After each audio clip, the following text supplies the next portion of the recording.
Arrangement के base पे कि पार्टिकल वो रेगुलरली अरेंज हो गए हैं या इरेगुलर अरेंजमेंट के बेस पे सॉलिड के हमारे पास दो टाइप्स है, एक है क्रिस्टलाइन सॉलिड, दूसरा एमॉर्फस सॉलिड।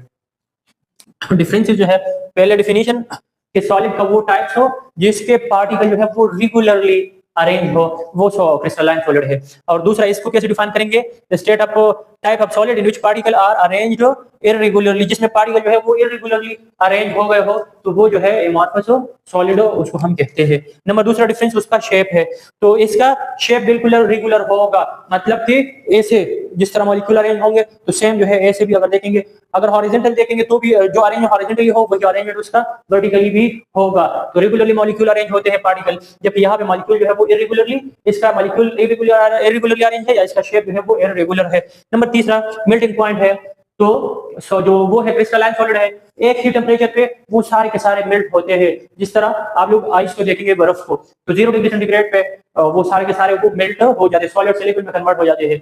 इसी के अलावा अगर आप लोग क्वार्ट्ज मतलब कि SiO2 को देखेंगे, आप लोग NaCl को देखेंगे, आप लोग शुगर के क्रिस्टल, तो एक ही टेम्परेचर पे सारे के सारे मेल्ट होते हैं। लेकिन जो आपके वो वाले है एमॉर्फस सॉलिड है, रबर है, आपका जो ग्लासेस है, आपका जो वैक्स है, आपका जो ग्लासेस है, उसका रेगुलर, फॉर एग्जांपल ये होगा स्टार्ट 30 से और ये आगे जाएगा 40 पे भी 50 तक जो है वो मेल्ट होता रहता है। इस तरह केस उस क्रिस्टलाइन सॉलिड में नहीं है, तो इसका फिक्स मेल्टिंग पॉइंट या शार्प नहीं है। नंबर तीसरा नेचर, तो एक जो है ये they have anisotropic nature, crystalline solid के ना वो इनआइसोट्रोपिक इन नेचर होते हैं, जबकि आप लोग का जो एमॉर्फस सॉलिड है वो आइसोट्रोपिक इन नेचर होते हैं। आप लोग सिर्फ यही लिखेंगे, अगर कोई सीखना चाहते हैं तो सीख ले। इनआइसोट्रोपिक क्या है, मटेरियल और system that has different property will measure in different direction. अगर इस डायरेक्शन से जाएंगे तो प्रॉपर्टी जो है वो डिफरेंट होगी, अगर इस डायरेक्शन से फिर आएंगे तो वो डिफरेंट प्रॉपर्टी होगी, तो ये इनआइसोट्रोपिक है। और अगर इस तरह हो जाए कि यू जाएंगे यू मतलब किसी भी डायरेक्शन में जाएंगे तो प्रॉपर्टी जो है वो फिर वो सेम रहती है, तो वो आइसोट्रोपिक है।